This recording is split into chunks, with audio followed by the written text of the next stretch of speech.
Okay, Linda, you are muted.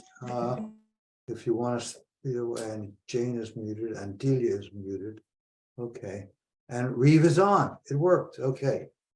Can you hear us, Reeve? Well, he's not muted, so he could, hopefully he can hear. Okay. Number of things before we get to a big item here on June the 13th, 2023. I thought it would be worthwhile just going through the chronology of our species, because a new item came up. Not that it affects our understanding very much, but it's always nice when the paleoanthropologists contribute, a new facet to our story.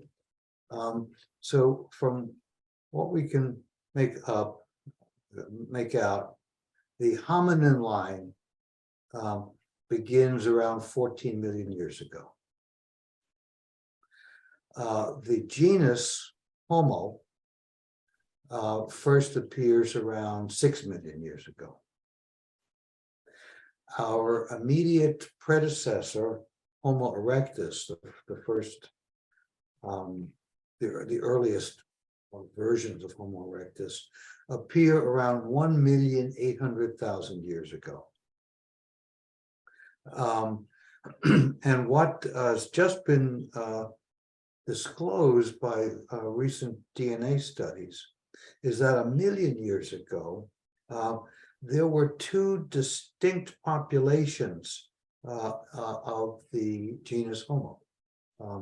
And then over the eons, those two populations mixed and eventually, hold on. Can I stop the recording? I don't know how to do that. Yeah. Yes, Reeve, hi.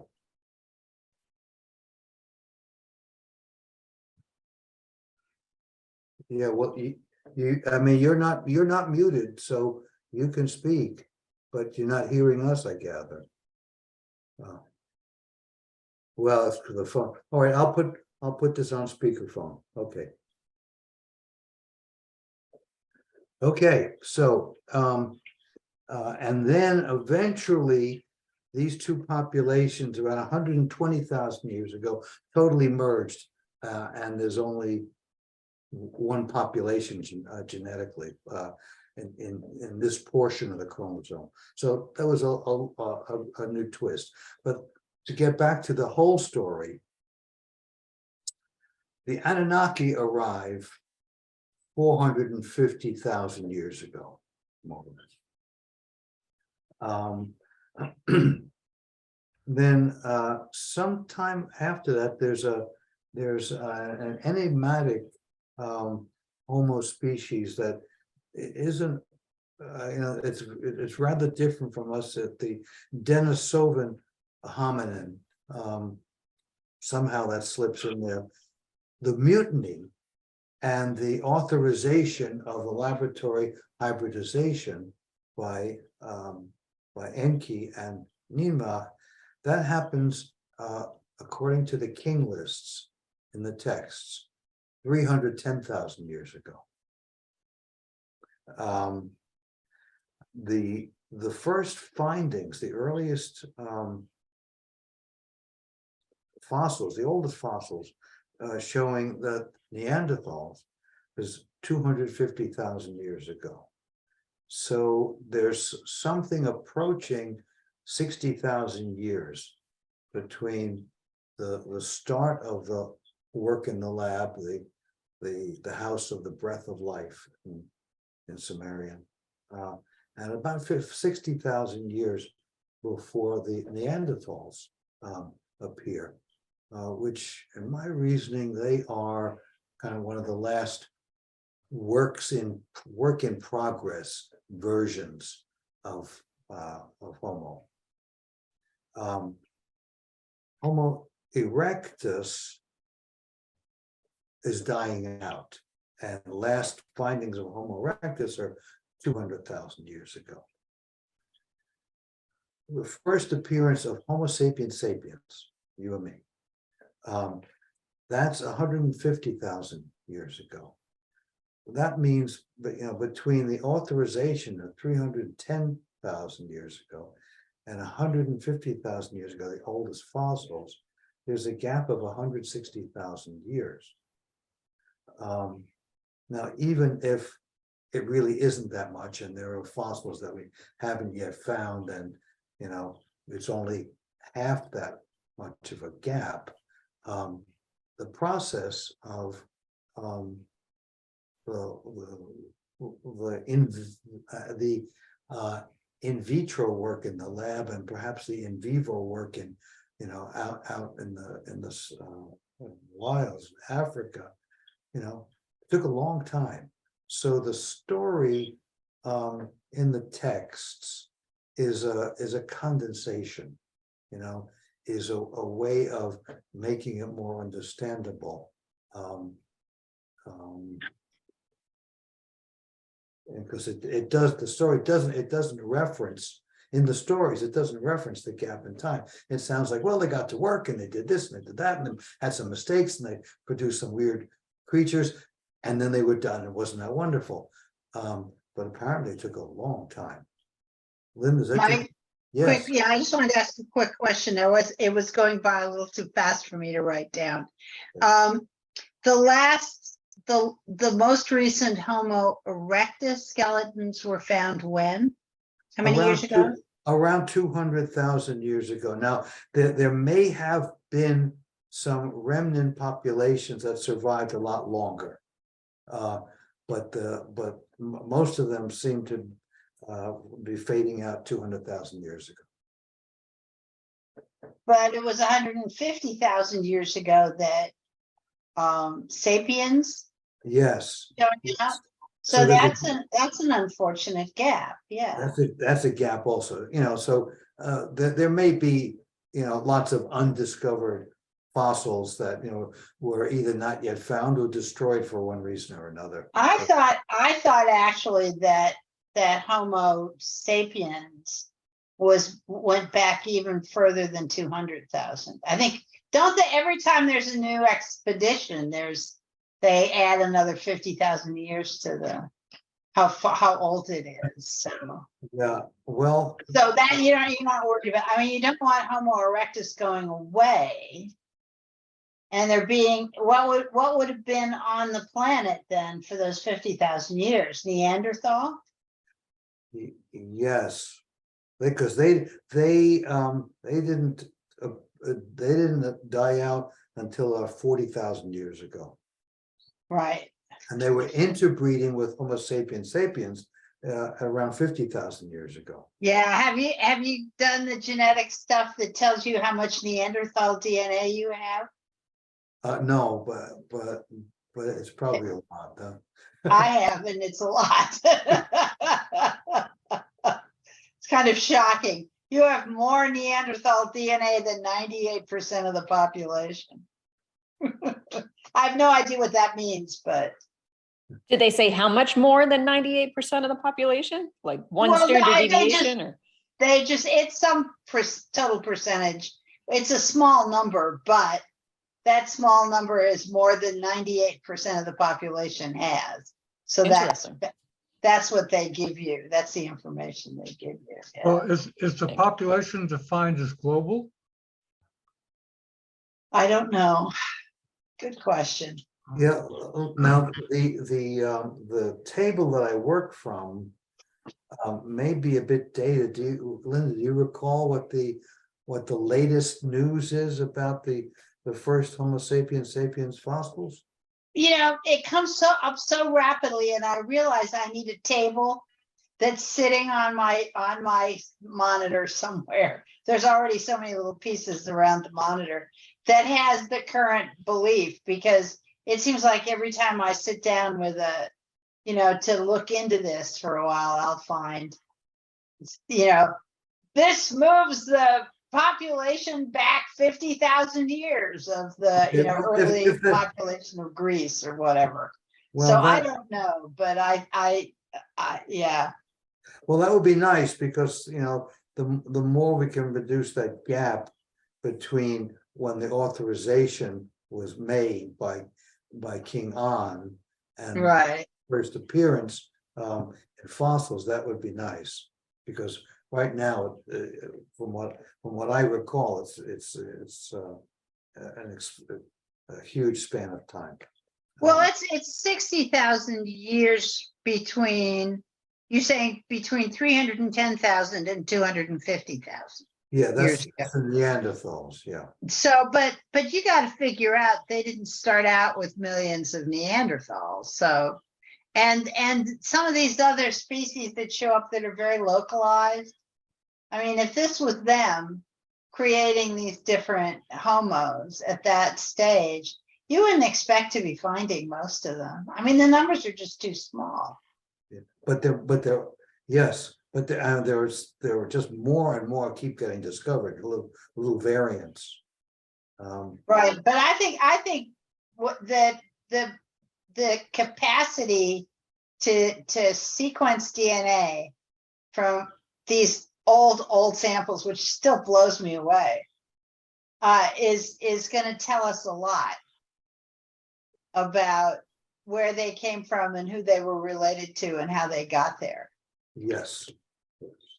I think this virus thing, which I think you're going to talk about, has me real excited because this is a way of giving us a possibility of. I know some very bright young people, and I've been trying to find somebody who'd find this good science. So I'm a crazy old lady. Well, important to note how much evolutionary processes depend on mixing and combining. Nature likes likes all wild recipes. For example, the correct me if I'm stating this in exactly, but the energy factories inside the nuclei of all of our cells, the mitochondria, are thought to have originally been they derive from what was originally a free living organism, something like a simple bacterium. Same with chloroplasts. Yes, that is the understanding. Yeah, but it's a theory. I mean, we didn't see it happen. right. We were there, but we don't remember. Yes, exactly right.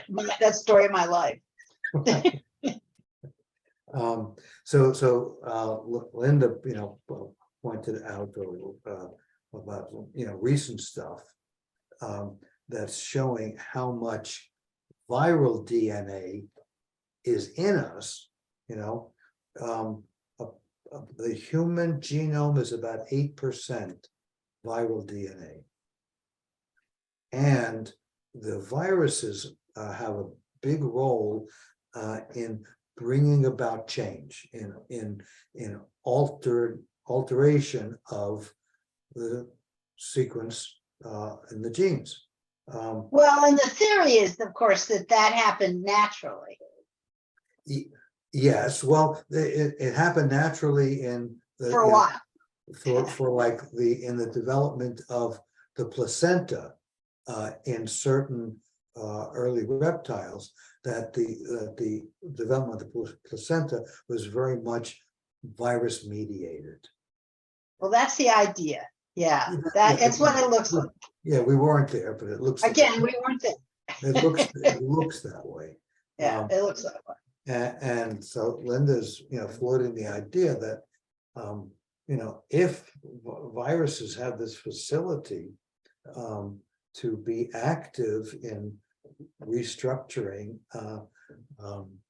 the base pairs to make new genes, is that, is that the one of the tools that the Anunnaki used, and is that why we have so much viral DNA in us, is that are those the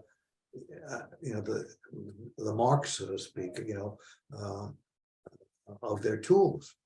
That's Well, I mean, the point is, that's how we do it, right? If we want to introduce genes into somebody, a person, we use a virus. And the virus, these same viruses that they're finding now everywhere. I think we need to rethink the whole system of how biology works on this planet. But to me, when this whole idea of the Anunnaki genetically engineering us and mating with us first came up, I thought that's ridiculous, because based on what we know, we think we know about how evolution works, they should be so genetically different from us that that's not even a reasonable thing to think about. But two things have changed my mind. And one is the panspermia idea, which is I think that we're very quickly gonna realize that this is true, that life didn't originate here initially, but probably came from somewhere else. And there are plenty of things that get onto the surface of this planet just with comets and asteroids, not to mention deliberate seeding, that would lead to a genetics that's very similar. If we find life on Venus, it's going to be similar to us. And so that was one piece that I think more and more people are beginning to accept, that panspermia is likely. And the second thing that convinced me was realizing how our biology works. It's almost like there are these cassettes of genes that get traded in and out. We call these things viruses, but they're part of every species. Every species has a set of them. And the more complex the species, the more viruses they appear to have. And they tend not to go from one species to another. They're part of us. When they jump species, they often cause problems. So, but they're not the disease producing primarily. They have another function that we still don't really kind of understand. But the idea that we've got as much DNA is dedicated to viruses in our genome as DNA is dedicated to all the genes we know that function, all of them, they add up to 10% too. So that's an enormous composition of viruses in our genome. And that indicates to me that this genetic engineering is either done by nature or it's done deliberately. And we should see if we, and I think the thing is, this is very cool because you can sequence old stuff. We could actually ask, was there an influx of new viral sequences unique to Homo something 250 to 200,000 years ago? I mean, that's an experiment that can be done and actually give you the answer to, was there excessive genetic mucking going on? Because the Anunnaki use the same method, basically, that nature does in evolution, which is viruses. Does that make sense? That could very well be discoverable. Yes. But someone would have to be looking for it. Right, exactly. And that's why when I talk to young scientists, right, I bring this up and their eyes roll. But so someone would have to think, either I'm not crazy for doing this, I can't worry too much about how crazy they think I am, but I have to be clear that I'm not crazy when I'm doing this. Anyway, it has to be. I want to suggest something that not to question panspermia, but the idea that there may be something in a way similar at another level going on also. In other words, not either this or this, but both. And the other is that a lot of the imprint for the code of life, an imprint for all of the possible chromosomal everythings, plants, animals, humans, everything, is imprinted in the field.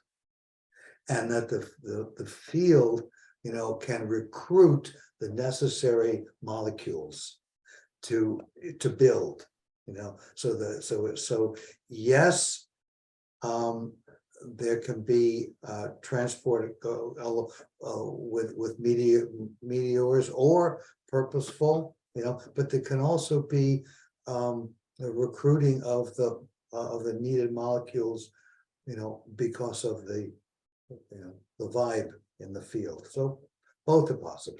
I keep looking this up and I keep not getting good answers, but it appears to me that we have yet to create life in a test tube, which is to say we cannot take non-living things and make them living. Well, we won't get into that too much now, but there was a renegade scientist who said he did that. Okay. So I haven't seen evidence that convinces me. Maybe I know the scientist you are referring to. I know of him, but I don't think the claim was that he created the life in the tube in the lab. I think it was more the life, he created the conditions that life in the field came to the tube. from sterile matter. Yeah. Yeah. Yes. Anyway. Yes. Yes. Yes. Who Yes. are we talking about? Not Lavoisier or somebody No, in the right, 19th century. I know. right. Wilhelm Reich. Oh, right. But there are people that precede him in experiments, in Western scientific style experiments, and so he is not alone. He is not. People put him down routinely because they see him as a freak. So if you see this one freaky looking person, you say, "Oh my God." But if you see several, you say, "Oh," and your perception is quite different to them. Am I saying something, Linda? Yeah. Are you talking about MAGA Republicans? Sorry, I couldn't resist it. No, I wasn't. But science is all about consensus and building consensus. And like I said, when I look into what's mainstream, there's nothing that we can't do that. We somehow there's this idea that, oh yeah, we can do that, but I can't find it. And I mean, there's yeah. Anyway, I think we're going to discover that life that maybe existed millions of years ago on Mars is genetically uses the same genetic code and all the same basic mechanisms that our biology does too, and that everybody in this corner of the galaxy does.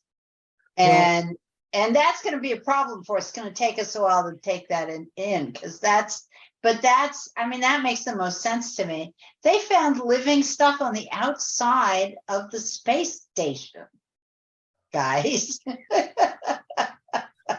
I don't see why it can't make it down to the surface, and it wouldn't take much to get started. I don't remember, but I think just prokaryotic stuff. It might have been spores, might not have been anything actively living, but enough to become alive when it had the right ingredients. So I think it's the most likely explanation for what we're going to find is that we're more similar than different. So all of this is for me to say that the whole Anunnaki story just gets more likely biologically. And conversely, it would be very interesting if our deepening understanding of the Anunnaki story sheds some light on these fundamental biological evolutionary questions. Indeed. Yeah. Indeed.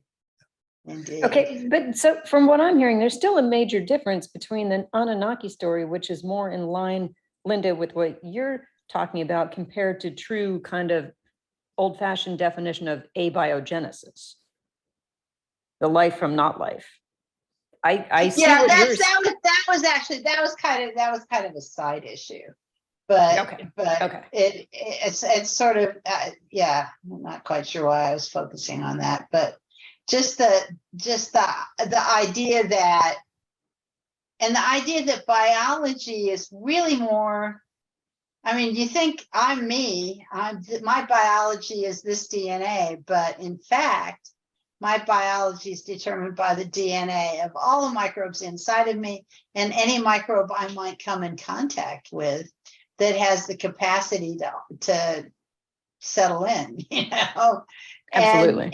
And there's much more sort of mixing and matching of genetics than I ever expected. That was kind of the main point I was trying to make. So, but yeah, I don't know why where that came from, but that's the other thing that I think we know an awful lot, but the deeper we look into things, the more we recognize that we don't know, or that things are older than we thought they were, or that, you know, this business of the viral, I mean, if somebody told you 20 years ago or whenever before we had the first DNA sequence, well, what fraction of the genome do you think would be dedicated to structural genes, which are genes that we know what they do? I mean, nobody would have said less than 10%. I mean, so very true. So Yeah. we just keep rethinking our biology. And I think they're basic things we don't know. And one is, what starts life? That's a wonderful question that I don't think we have an answer to. So anyway, sorry. Well, you know, it goes off in many directions, like, you know, Yeah. my hunch is very strong, you know, that a good part of the quote junk DNA is involved in what makes astrology work. But, you know, it's a whole other realm, an entire other realm. I think one of the lessons here is that we may never have anything other than just deepening and deepening and widening mystery. You know, you know, we may never, there may never be a point where, you know, we got it. And that may never happen, because there may not be any it. And anyway, Mike, that's the anti-Nobel Prize manifesto you just spoke.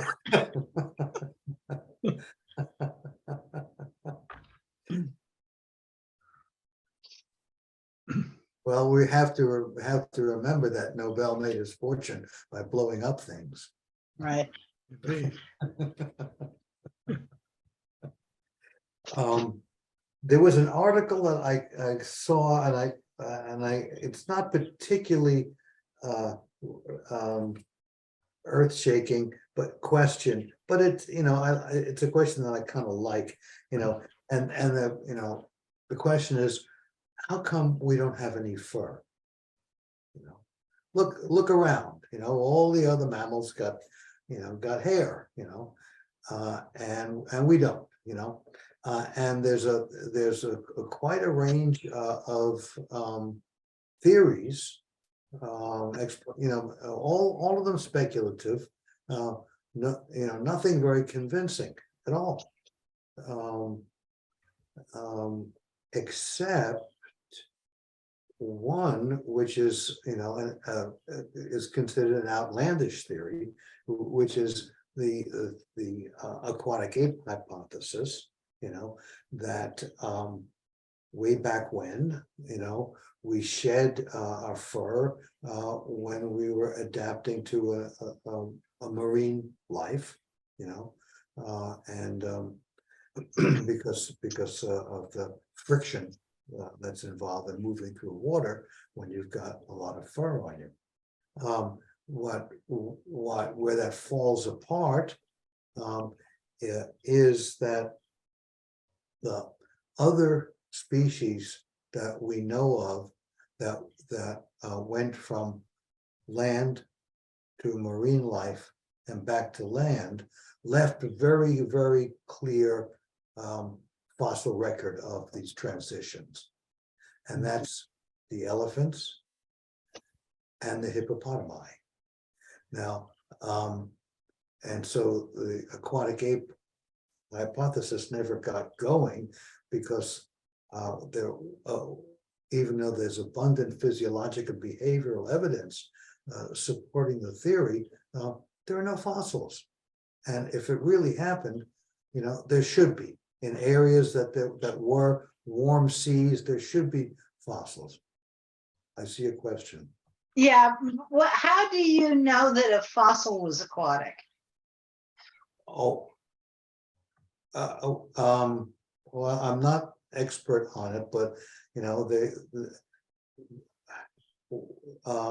it's something like the whales, starting out as land animals and becoming whales. I mean that skeleton is pretty clearly adapted to life in the sea. And apparently that was something like that along the line of the elephants. They looked a lot maybe like whales, and then they came back on land.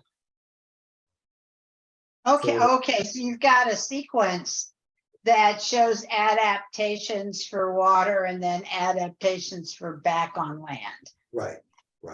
And the fascinating thing, or a fascinating thing, is that the hippopotami and the elephants are virtually the only land mammals that don't have hair. Da-da, and what I like about this is that, since the evidence is so strong in our behavior and our structure, and there are no fossils here on Earth to show the sequence, that there are fossils that show that sequence, only they're on Nibiru. And that the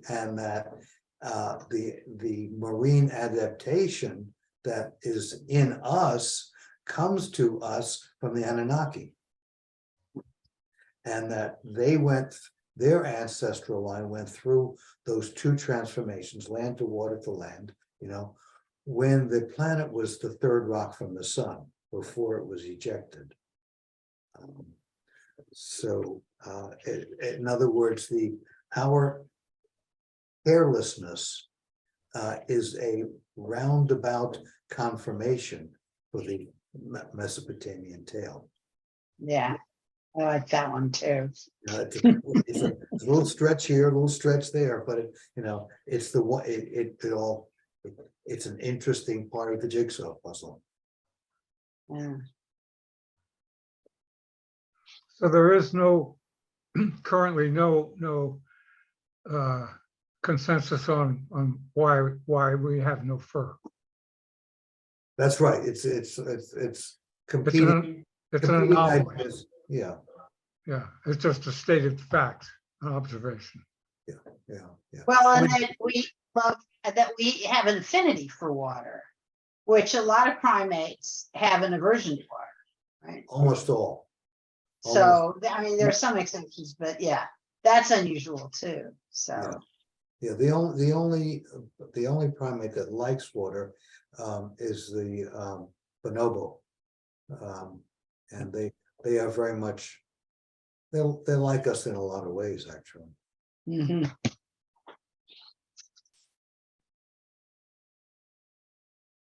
So, okay.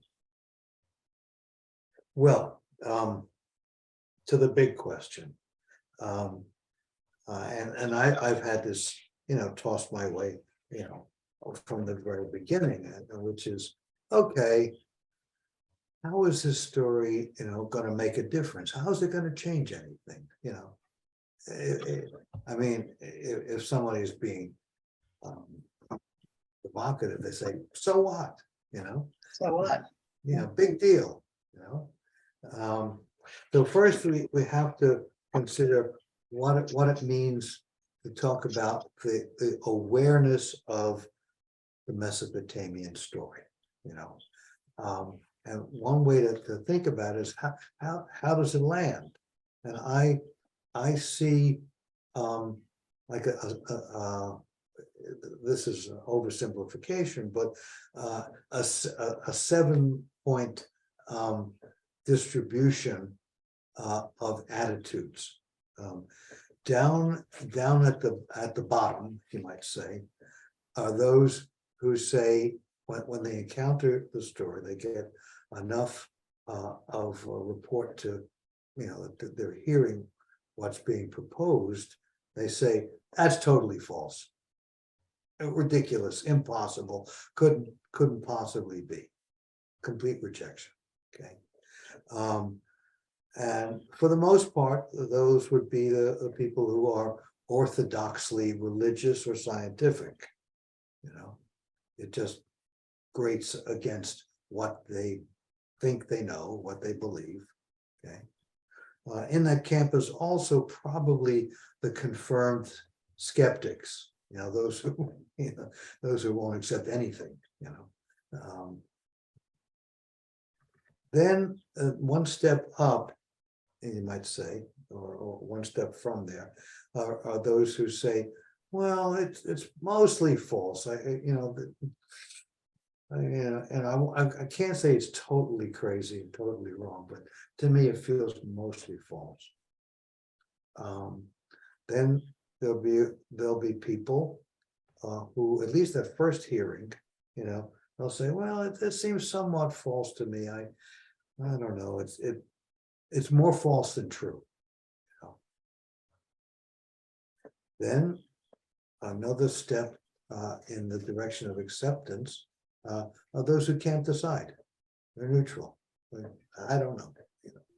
And they're people who, for the most part, I think are in a process of discernment. Some may be, confirmed agnostics, who are just not going to accept anything. Then there'll be people who'll say, well, more true than false to me. It feels like there's some truth to it. And further along, those who say, it's largely true. I think there's some significant holes in the story and things I can't quite accept, but it seems like it's mostly true. And then at what I call the top end, there are those who say it has to be that way. It couldn't be anything but. It answers so many questions. It's just got to be. And for them, the mystery, the mystery of our history is solved.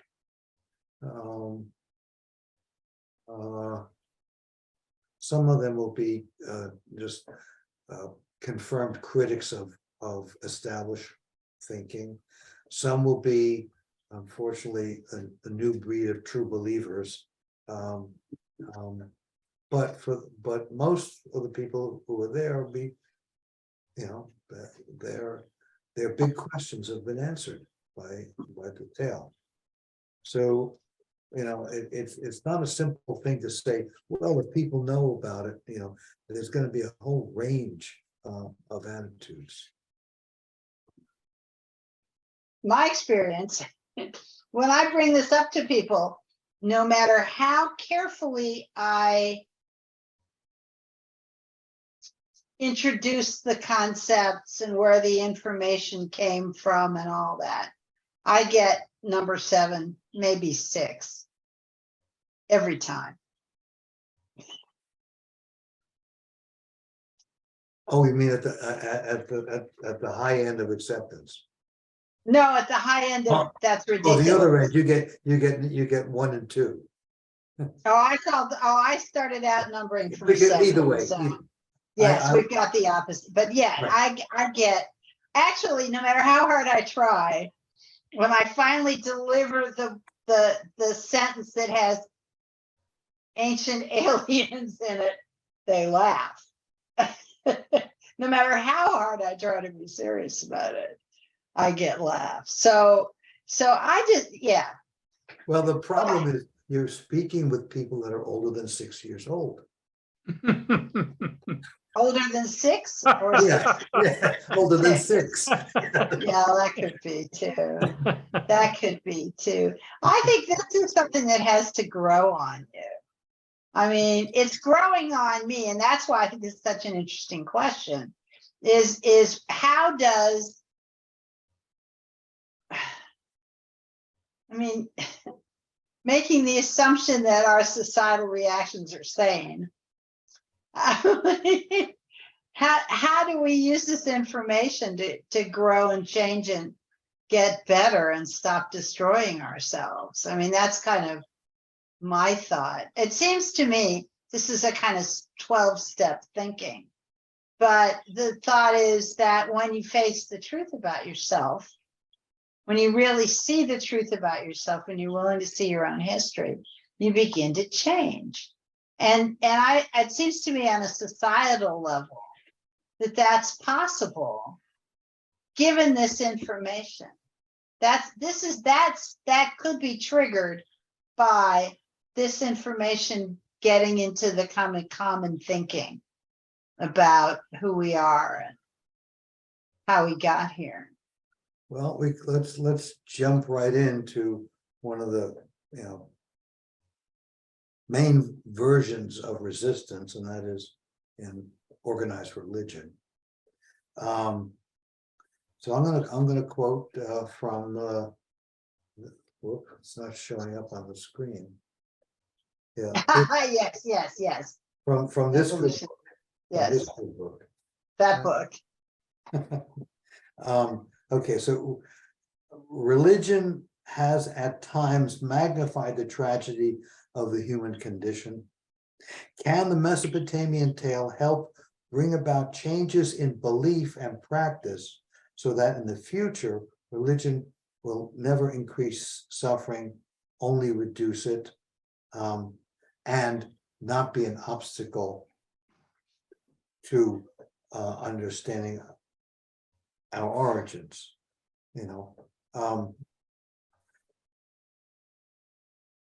to be the religions of peace the way they wish to be.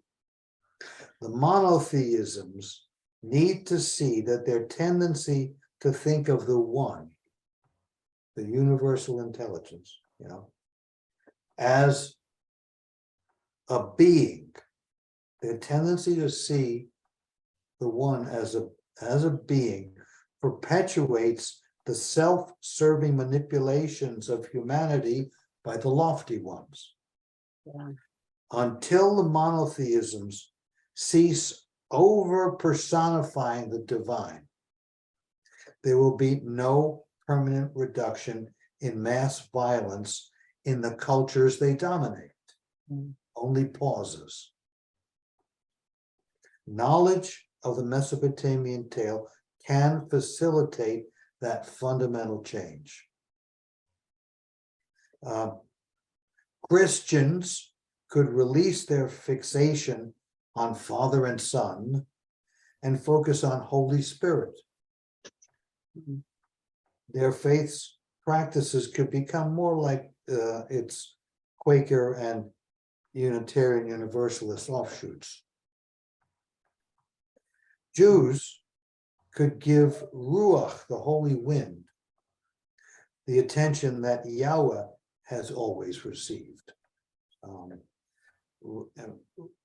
radically revise a liturgy centering on glorifying him. The character of Yahweh in the 5 books of Moses is quite frankly awful, and is just an updating of what we know about some of the Mesopotamian lords, the Anunnaki lords. And so it could become more open to the spiritual tradition of Kabbalah. Muslims could encapsulate and retire the violent precepts within Islam and move from the faith's harsher formulations towards its gentler ones like Sufism. The monotheisms could thus strengthen currents they already possess, and ones that are at the core of Taoism, Buddhism, and the faiths of indigenous peoples.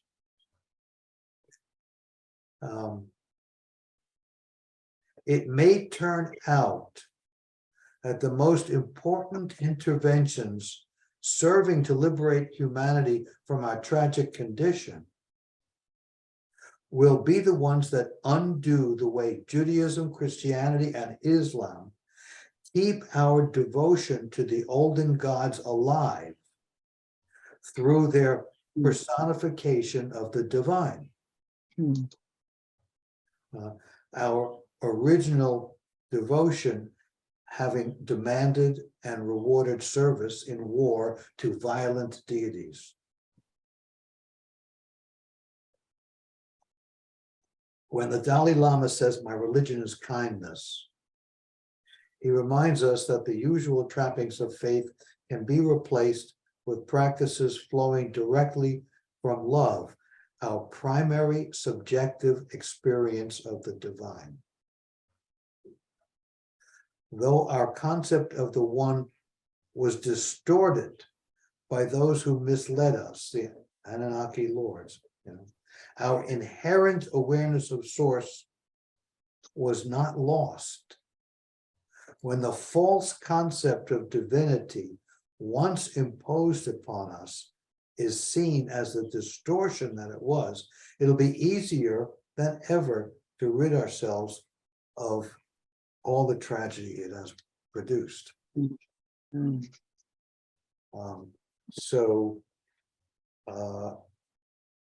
In other words, to be effective, this story, but one of the ways it can be the most effective is that this story is speared right at conventional monotheism.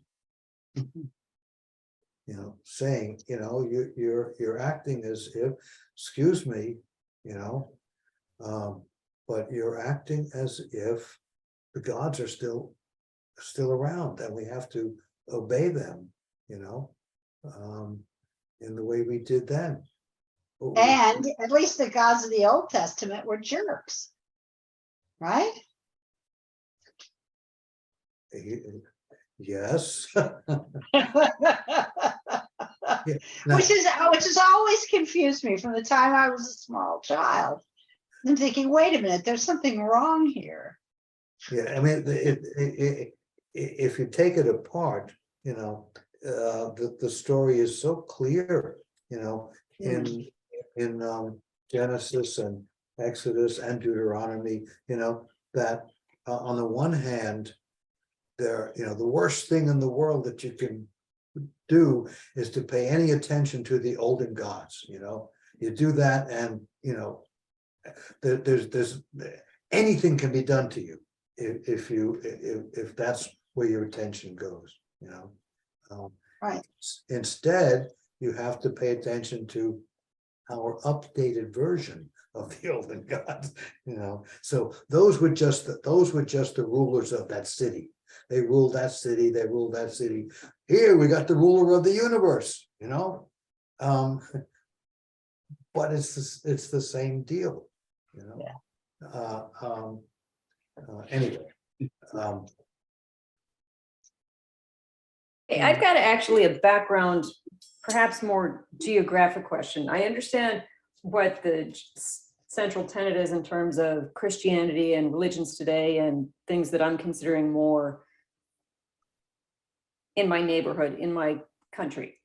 But so when you're talking about the Mesopotamian tale, or when you're talking about basically going back to, I'll use the word Sumerian myths, are people like in the Middle East, are they educated and raised more with those so-called myths? And do they entertain this more just based on the culture they're raised in? Is it just that I was raised in the Northeast, and so how dare they talk about Sumerian myth? Oh no. Oh no. Muhammad and his peers did their very best to wipe out the religions of the olden gods that were, some of their task was made easier by the fact that a lot of the Arabs were Jewish. Okay. Right? And Okay. so all they had to do was kind of like shift the focus for the Arab tribes that were Jewish, but they also had to work on all of the tribes that were still worshiping the olden gods. Now, by the way, the principle was working very well. If you can't lick it, join them. The god who was brought into Arabia by the king who left Mesopotamia was Nanar, the god of the moon. And so Nanar's symbol, the crescent moon, was well known in Arabia because it was Nanar's symbol. So that's how the crescent moon became a prominent symbol for Islam. They just, they took the reverence for the symbol and just changed its meaning. Okay, but so no matter where you are, they did just try and destroy the evidence, so to speak, and bury it. Yes. Okay. Yes, and bury the evidence, behead the believers, whatever works. Put an end to it. Okay. Right. Mike, my image of the arrival of an increase of monotheism in the three major religions of the Middle East and the West is all occurred in almost the same time, similar time frame. Is that correct? Well, say again. That the growth of monotheism in the Middle East. They're not that far apart in Not terms that, of, right. not that far apart, yeah. I guess it depends on how big a frame you take, but yeah. And I have always wondered, is there some other explanation than other than it just happened? Well,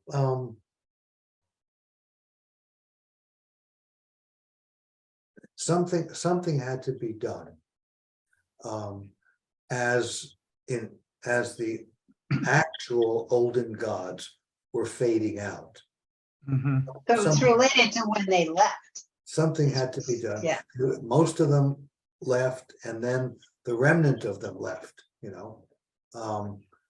was a rump Mesopotamian culture in the Northeast and Babylon and Assyria. Mhm. But by then, most of the Anunnaki lords had left after the nuclear debacle and the decimation of central and southern Mesopotamia by the fallout from the bombs in the Sinai. But in the Northeast, it was left pretty much untouched by that cloud of fallout because the prevailing winds went pretty much west to east, Sinai. So there was still some Mesopotamian culture, for another about 1,200 years, and then they left. And so something had to be done with the vacuum. Okay, the Greeks and the Romans said, well, nothing's really changed. They're still with us, only we don't see them quite. We have other ways of communicating with them astrally, so we will make statues and put them in high places, and by the way, we'll invent a few new ones to fill out the pantheon that be most useful to us. So they went into a form of denial nothing's really changed. Nothing's really changed. But in a different psychological direction in the Middle East, where it was more like gods. What gods? What are you talking about? They never, forget them. They didn't mean anything. They never existed. It's all illusion, Well, of course, they couldn't really bury them, so it was a contorted psychological attempt. But the monotheisms all did the same thing in that regard. Went into denial, and went into withdrawal, and also attack other, Yeah, the attacking others part is, I think, a significant part. very much. Yeah, and the impulse to attack others and to impose conformity. Hmm. Yeah, Yeah, there's like a rage to exclude. right. It appears to me that that there was antipathy towards towards the Hebrews long before there was Christianity and Islam, Mhm. because they were crapping on the faith of everybody else. Everybody around them was still worshiping the olden gods, even though the olden gods had physically pretty much gone. Mhm.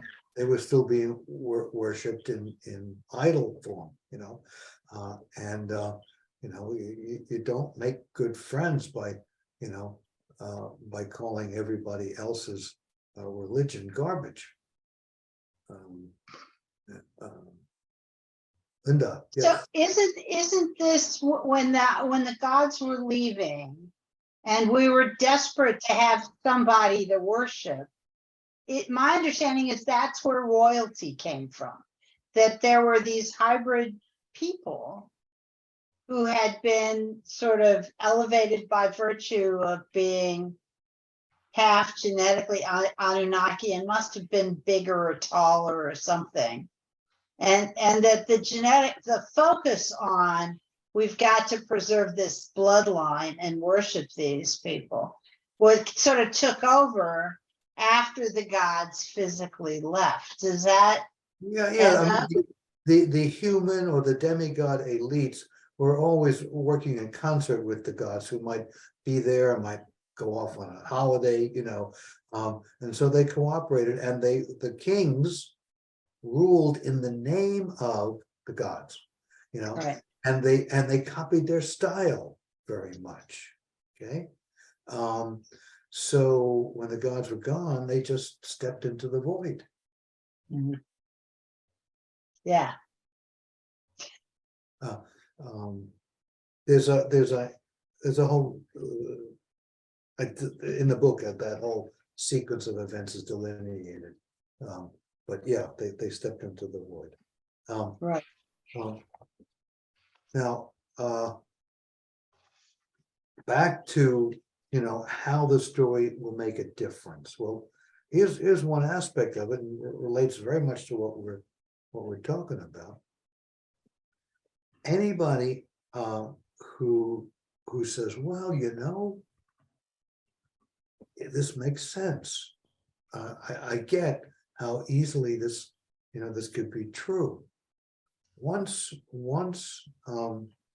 you're at that point, then you can say, oh gosh, the evolutionary and scientific understanding of the origin of humanity and the faith-based, made in God's image understanding of the origin of humanity, they're both true. There's no opposition there. This story, says that evolution worked to a point purely, and then at a point, in came Enki with his genes, and made a creature in his image and likeness, just like it says in Genesis. His image and likeness, his appearance and his behavior. So if they're both true, then it's like becomes really, wow, this irreconcilable conflict just dissolves, which has the potential to bring a great deal of peace to the world. If these red and blue versions of thinking, say, hey, purple is good. Hmm. Purple is fine. We don't need red and blue.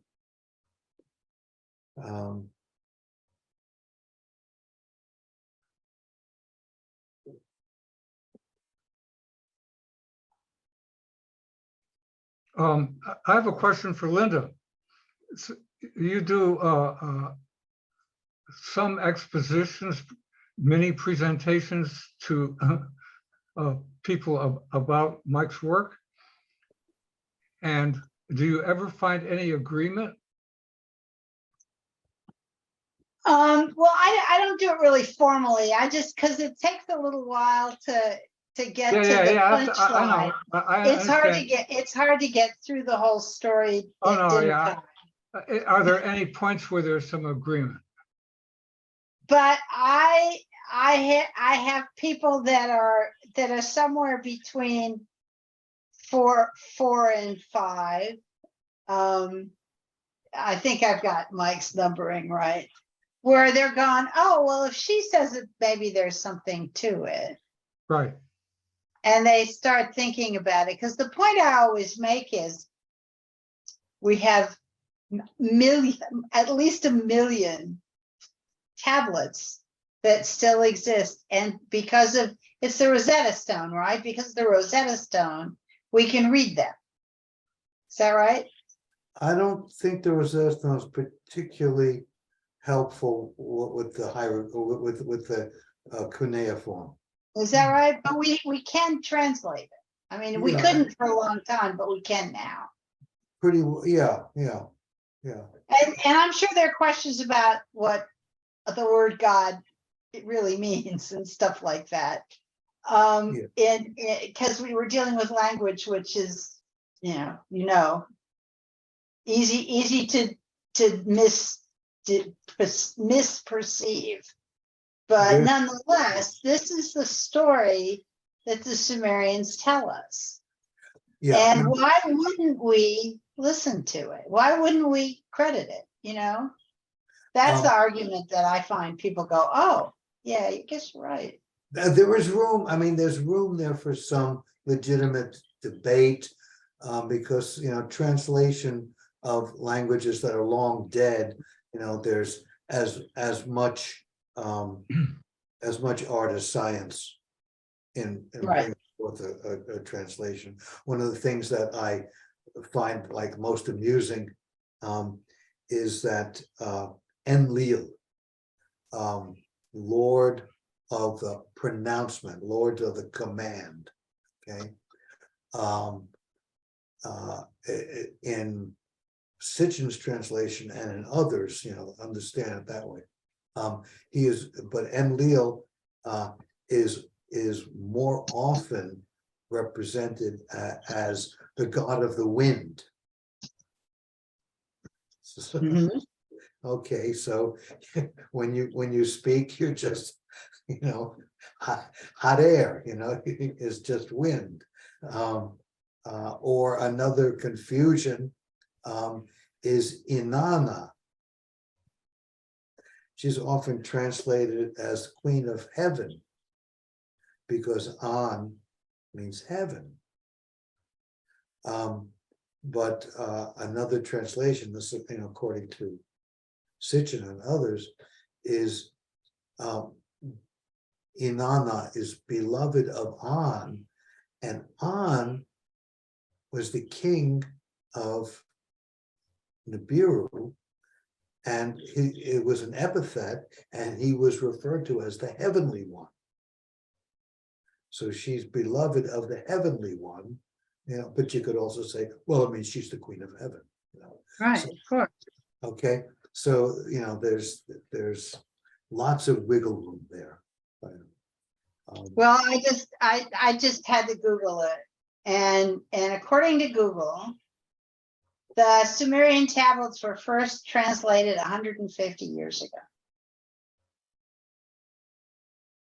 Sounds right. That's when they began excavating in the northwest of Mesopotamia. Is that the French? French and German French, scholars. oh, and German, yeah.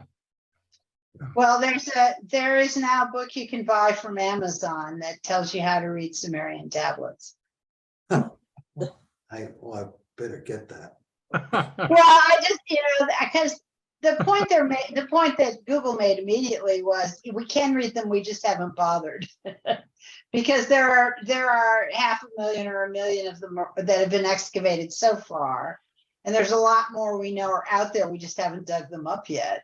But so few people can read them that mostly they haven't been translated, which is interesting. Well, that's a job for AI, isn't it? Yeah, that's a very good job for AI. Yes, Oh, Yes. yes. excellent job for Tedious AI. and repetitive. Well, I still come back a little bit, Linda, not to hammer on the topic, I hope, but where you find some agreement in your presentations that are, I understand, are informal and on a Yes. friend-to-friend basis and so on, which is the best way. What are they really agreeing to? What are they opening up to? Your enthusiasm, your enjoyment, or your sense of discovery? I'm learning this. Because most of our reactions like that that involve acceptance really are based on a monkey see, monkey do basis. We imitate. When we feel non-threatened and in enjoyable company, we tend to imitate and then see what happens. Mm. And then imitate some more and see what happens. Does any of that figure into your experience? Well, yeah, I mean, but mostly I'm talking to people who've known me for a long time, know I'm reasonably rational. And they Yeah. also knew that I got into arguments about Velikovsky with Carl Sagan when I was in my 20s. So they know this is a lifelong interest of mine. But, So that gives me some credibility. but being the model, that is a critical in recruiting Yeah. degree of acceptance. I got asked by a couple of people. Basically, the question was, "Hey, Mike, you seem like such a rational guy. How did you get into this crazy shit?" And I said, "Well, actually, that story." Because they said, because that they pointed out that story, how you got there, is going to help us understand, like where we go with it, Yeah, what we do with it, yeah. And so I said, okay, I that's good. And I sat down and I did a scientific / psychological / spiritual autobiography, and it's on my website Yeah, as a video. It's what do they call it? The making of a storyteller, and it was like, this is how I got there, well, the short brief answer would and I should add way too brief answer is that it really ain't that crazy. It ain't crazy at all. How'd you get into this crazy shit? It ain't crazy at all. But that's a little abrupt and shocking. Yes. Well, the piece that I came up with when all this has come up is I'm trying to understand MAGA.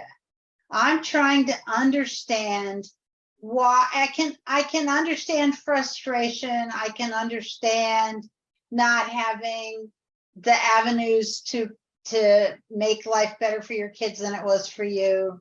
I can understand a lot of the frustrations that these people are suffering from, but why you would look to someone like Donald Trump as the answer, to me, is completely incomprehensible, except in the context of we were bred for this. And that's been proven in psychological studies. Really? Yes, which has shown that people will defer to someone who acts as if he expects. Oh yeah, the Okay? Stanford study and stuff like that. Yes. I'm the big cheese, and even when, it clearly is unwarranted, often it happens that somebody ascends in corporate life or the military, because he's got the bearing of the boss, and people just say, oh, well, you're the boss, okay, and then they riff off. They get esteem because they're the followers of the boss, Yeah. Now, All sounds familiar. and as clearly, in my mind, this is clearly an imprint.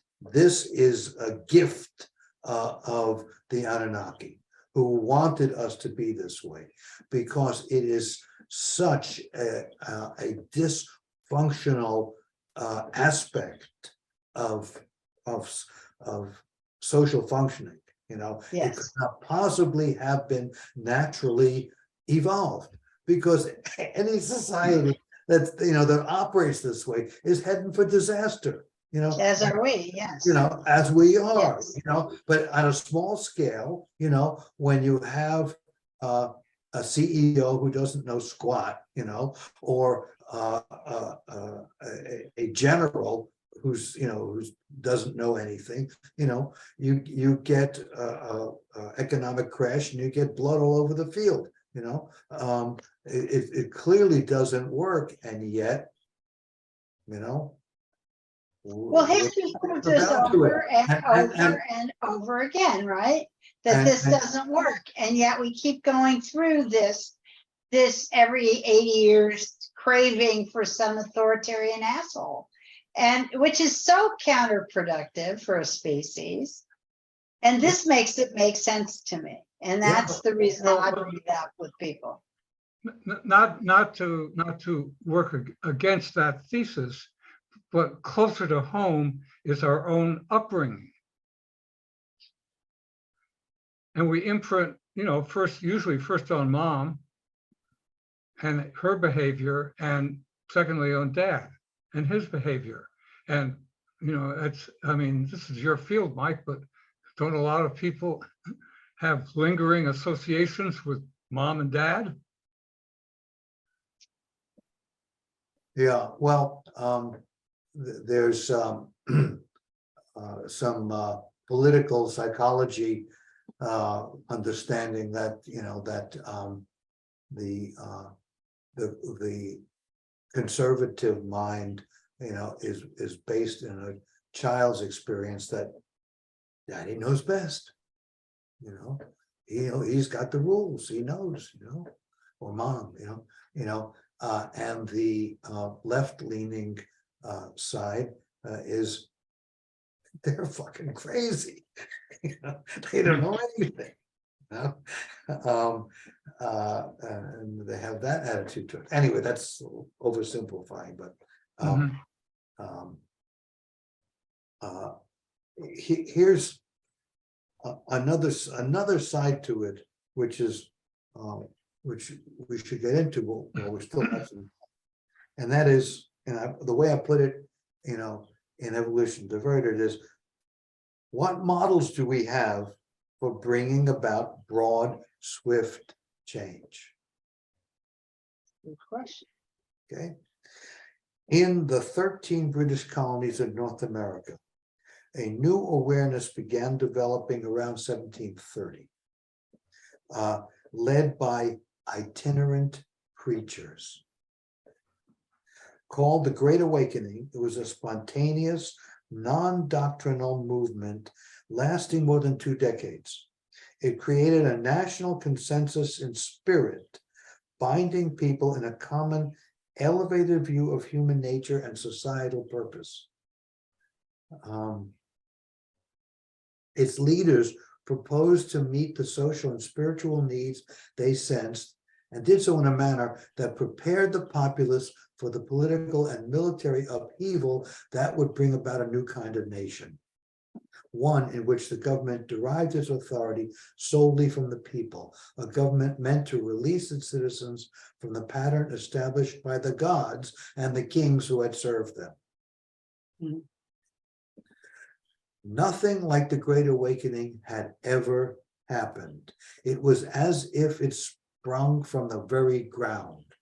Courageous pastors in a nation that was yet to be did not bow to ingrained theologies or existing conventions. Their efforts were coordinated in spirit, not organized by agreements. They knew that the theological disputes that for 100 years had caused moral and physical violence in the colonies had to end. They bore the hostility of the established institutions with equanimity, focusing people on what was universal and eternal for all humankind. So, you know, some people, I don't know how to put this. It's been observed that something like that seems to be going on. There seems to be some kind of groundswell, some kind of infusion across many, many minds and subcultures that something is happening, something is arising. Now, it's not codified in any way. But there's a possibility. And by the way, there was a second Great Awakening in the 19th century, a lot of spiritual movements that prepared the nation for the next birth, which was the liberation from slavery in the Civil War. Will there be a Great Awakening to stir humanity as the Great Awakenings did in the United States? Will brave leaders come forward to inspire hearts and minds as American preachers and secular scholars did in the 18th and 19th centuries? It's happened before, it can happen again. Nice thought. My thought was, well, for those awakenings, there was no grant funding to speak of. Now nothing moves without grant funding. Hmm.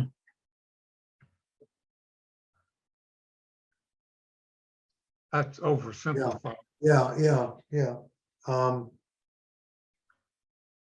I mean, very Those few. words move without grant funding, as scary as that is. Very, other than artists, very few scientists, for example. Very put few their- scientists. That I totally agree with. Very few scientists put their shoulder to the wheel without payment. Without secure payment, without. I mean, how would you? Why would without you? How could you? expectation of secure Right. payment. Yes. I'm sorry, Linda, I missed your. No, science is expensive. Yeah, I mean, it's kind of a given that you can't do science without money. Well, or I have. art, or art. I mean, patronage, you know, and there's always been patronage in Western civilization. But the interesting thing about the Great Awakenings was apparently, you know, the proponents had enough going, had enough capital accumulated, had enough of a day job, you know, that they didn't need outside funding. Mhm. Or people it- help them along the way. Yeah, that's right. um,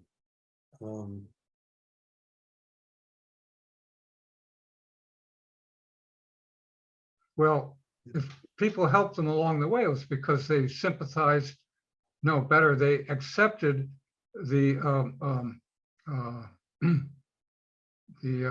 the notions they were being exposed to, newly exposed to.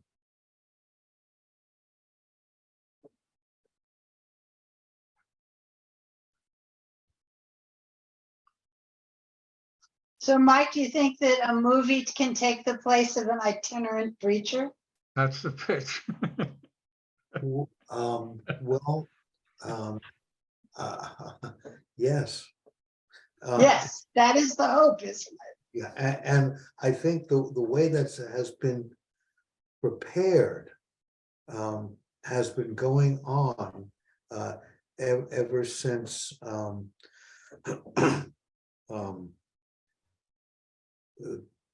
2001 Space Odyssey. Okay. That one of my favorite little pieces in Evolution Diverted is the appendix on the movies. Because no one has tried to do what I'm endeavoring to do with the hybrids. That's the title, but in bits and pieces, storylines from the Mesopotamian tablets have been appearing in movies, so it's in small fragments, so it's not the whole tale, but it's this little piece here. The aliens come for gold, that's in Cowboys and Aliens, humanities, evolution is directed by external intervention. That's Space Odyssey. Primate is altered in a laboratory, Planet of the Apes. And even in reverse form, in all of the Star Trek, how many movies have there been? Every once in a while somebody mentions the prime directive. You will not alter the destiny of intelligent species. Okay. In other words, we're not supposed to do what happened here. Right. Okay. That's like, don't do that. It's not kosher, and so again and again and again, these pieces of the tale have been out there in little bites that can be metabolized and in a form that doesn't have to be fought, because the form is, it's just a story. It's just a movie, it's just a story, as if the apocalyptic movies that we're watching is, well, that's just a story. Yeah, like, right, yeah. It's just a story. So you think they intentionally leave it as it's just a story in order to start getting a foothold, if you will? I think I think the collective unconscious is doing that. I don't think it's the directors and the producers. Okay. They leave it like that because the producer says there's no budget for that anymore. Yeah, the screenwriters and producers say that, hey, this is a cool story. It'll sell, and the point is, it'll sell because it's got great truth to it that we unconsciously, it's like, yeah, even Yeah, though that's what I was trying to get at with my inept questions for Linda is her small audiences coming along to the truth of what she's talking about, or to the enthusiasm that she has for her discovery of the story? That's a good question. I think they're coming around slowly to the to this story being It's- maybe real. Yeah. It beckons them. Yeah. And it beckons the audience. The audience. That's Thing is, the audience goes to watch it because it knows somehow there's a germ of truth here. There's a recognition. There's something here It's that we subliminal. need to know about, but we can't face directly, and we can't quite make sense of it, and it's not congruent with so much else, that we can only take it a little bit at a time and in a light way. But it is Sidling But it is sideways. important, because there's just layers of storytelling here. Now, when what's his name did Blade Runner, okay, he was adapting a story of Dick's. I forget the guy's. PK did. Yeah. Philip. It was a story about anyway, but he adapted that novel in a direction that made it almost a reproduction of the Epic of Gilgamesh. Mhm. Now, did he do that consciously and move it in the direction of the Epic of Gilgamesh, or was it unconscious on his part? I don't know. Well, was he a longtime professional scriptwriter? The one who wrote the The one that I don't know who I don't know who did the screenplay. because all the professionals at some point in their career, and usually Right. earlier on rather than first initially later, is to refer to the Bible, refer to the ancient myths, including Gilgamesh, the Hebrew stories, Old Testament stories, and even earlier, and accept them as like mythic. That's the wrong word, but accept them as part of the human. I'm trying to avoid saying collective unconscious, but it's part of a human experience. Right. This is a great story that people used to enjoy telling and retelling and translating. And so we're going to tell it again. Let's put it in modern costume in Without- one way. With that, and in a modern context, which it does very well. It does it very well. But without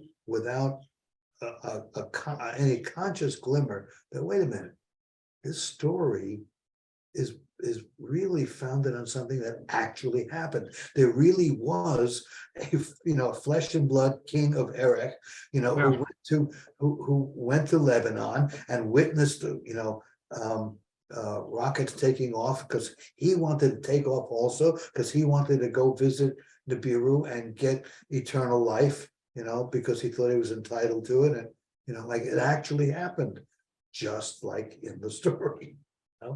Yeah. None of them seem to be thinking that, well, the reason that this is so popular is, number one, it actually happened. Yeah. And number two, because it tapped into one of the prime agonies of early civilized life, was that we've got these pitifully short lifespans, Yeah. and we are ruled by these great beings who appear to live forever. Every time. So every time you encounter one of the gods or an image of the gods, like your face is getting rubbed in it. It's like, wow, this is difficult. This is difficult, and that runs through the Epic of Gilgamesh. The agony of Gilgamesh is everybody's, humanity's pain in the face of these living gods who were fed bread of life and the water of life brought from the bureau so they could live virtually forever. Mhm. So anyway, whew, wow. Did I?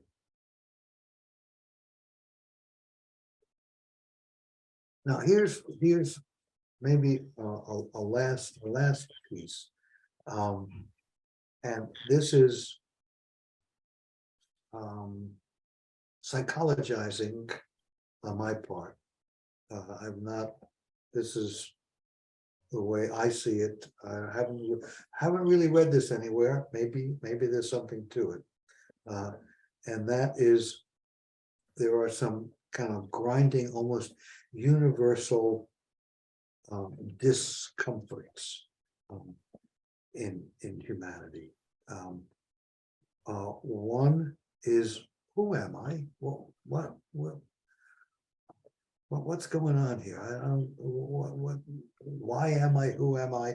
You know, and that I think is a reflection and is an imprint, a imprint in our field, a spiritual imprint of the first humans, who witnessed, who had no mentors, no community of their kind that could guide them, and they could only see two parent species that are very, very different, you know, and so they were confused. Okay, and that persists. Then another recurring bit of anguish. Again, not everybody feels this consciously, but it's around a lot, and that is, I don't belong here. I don't belong on this planet. I don't know where I belong, but not here. I just don't fit, you know. And that to me is the imprint of the Anunnaki, the extraterrestrials. You know, they were marooned here, you know, on having adapted to life on a very, very different world that Nibiru had become.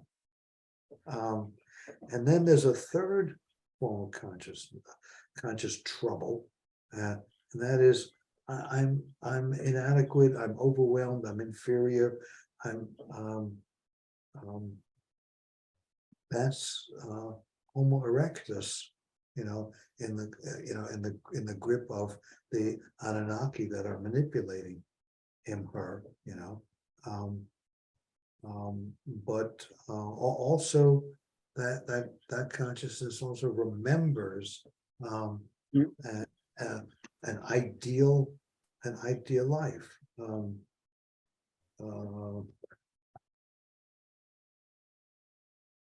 on a second.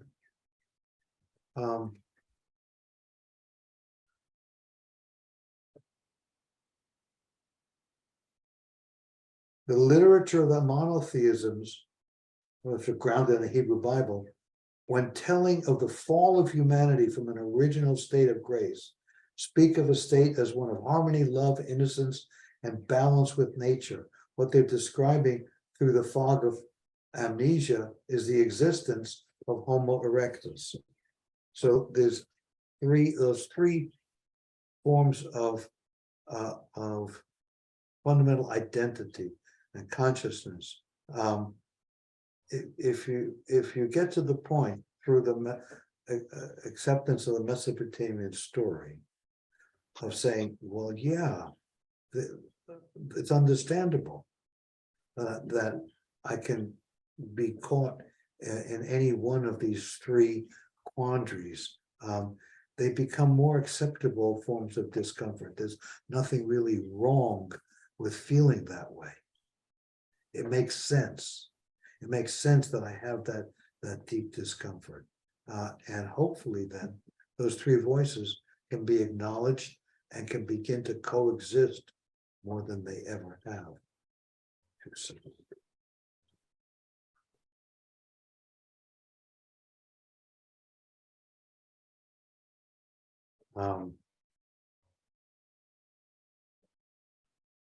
So those three voices, you know, I hear the being who evolved naturally and who wanted no more than to move freely over the face of the earth drinking in her beauty, enhancing her vitality, and living in harmony with the diversity of life to which she gives birth, Homo erectus. I hear the being from the planet of the crossing, trapped in this lesser body with its short lifespan. He came to Earth to extract mineral riches. He dominated, exploited, and waged war. Now he's marooned here within struggling humankind. Faster and faster, he's bringing forth the advanced technology that he misses, and he still makes war. And I hear the hybrid child of two worlds and two heritages, born into confusion about his identity, traumatized and shamed. So, Where's that, Mike? Is that in your book? yeah. That's in the section, what now, towards the end. Okay. So it's like, well, it's not crazy or pathological that I have those, those way of experiencing things in myself that bubble up every once in a while, bubble up like I'm nobody, I'm nothing, I'm inadequate, or I don't belong here, or any other manifestations of those three early identities: Homo erectus, Anunnaki, and earliest human. Three forms of consciousness never fully integrated. But, wow, when those begin to get accepted, acknowledged, integrated, it's a whole different ballgame. So I think that's one of the ways in which the story can make a big difference. Well, when they become accepted individually, and if you can hear that, I don't belong here, without falling apart. Right. As an adult. Right. And say, of course. And entertain that for a little bit. So that you become not just the experiencer of that troubled state, but the witness of it. You say, well, of course it makes sense that I would feel Right. that. It makes sense that briefly, and accept it with enough tenderness that you can then explore a reasoning or causation for it. Right. So, But without the acceptance, without the tenderness, it never happened. I don't know how you're going to get that in the movie. well, But tenderness has been demonstrated, expressed in movies and in plays many times. well, we start with grabbing everybody's attention. More what you're talking about, that might have to wait for the prequel, or the sequel. Or book 3, yeah. Right.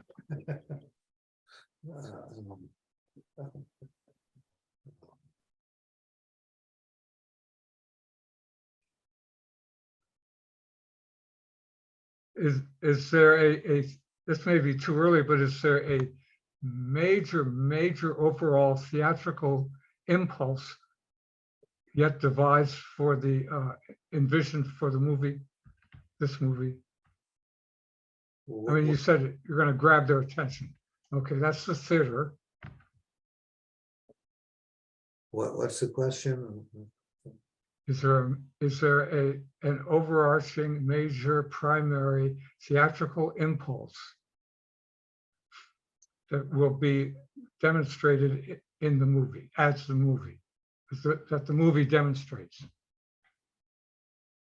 It may be too early to say it. Theatrical impulse.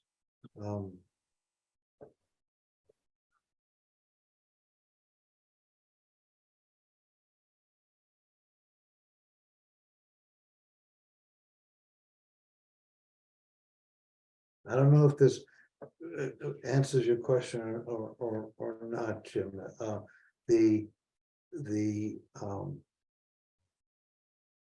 The intended takeaway is that we have the possibility of saving ourselves. We can do it.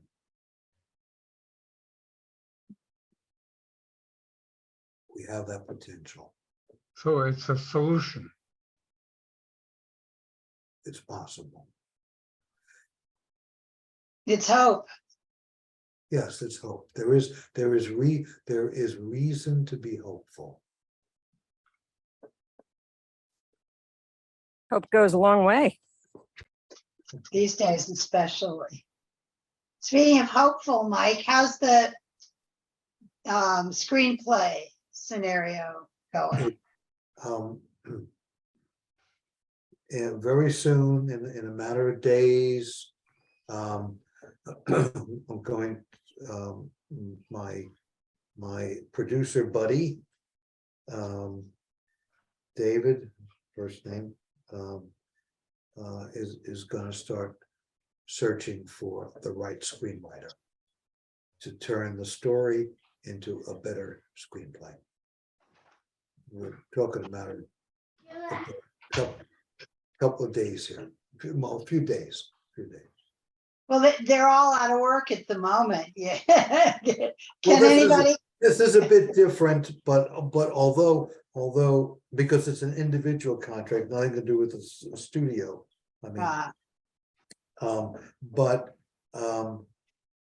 what's being talked about now, of course, in the negotiations, has very much to do with what's called the back end terms. In other words, yeah, you get so much to start something, but your real income is from the residuals.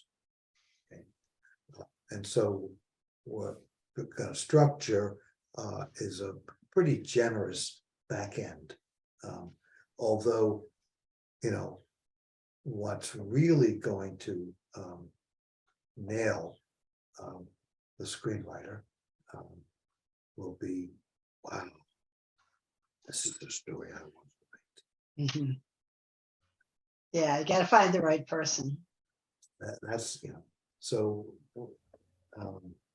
there, it's going to be a rare screenwriter who will have the patience to sit down, you know, and read Evolution Diverted, but he's going to have, it is going to have to. Yeah. To really grasp, you know, what is being invested, you know, in visual story form, you know, basically what's within it, what's behind it. It's got to have the whole picture, you know.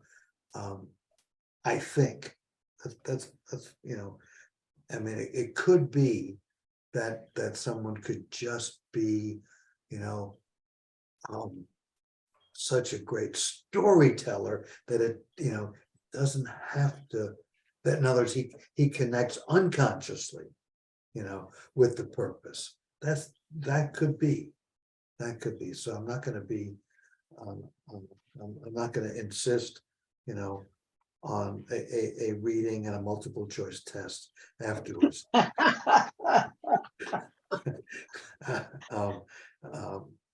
That, you know, but I expect that there would have to be some hangout time together. I foresee a trip to California. You know. Okay. That's it for tonight. Thank you, Mike. Thank you. all. Very interesting, Mike. Thank you. Thanks, Reeve and Dita and As Jay always. and Paula and Jim. Good night. See Good you. night. Thank you. And once again, I say, well, in a month from now, we've exhausted everything. There'll be nothing more to talk about, you know. That doesn't happen, never. And does it? that hasn't happened. Never happens. Isn't that interesting? It is a story with legs. With legs, indeed. Good night, all. Good night. Good night, thank you.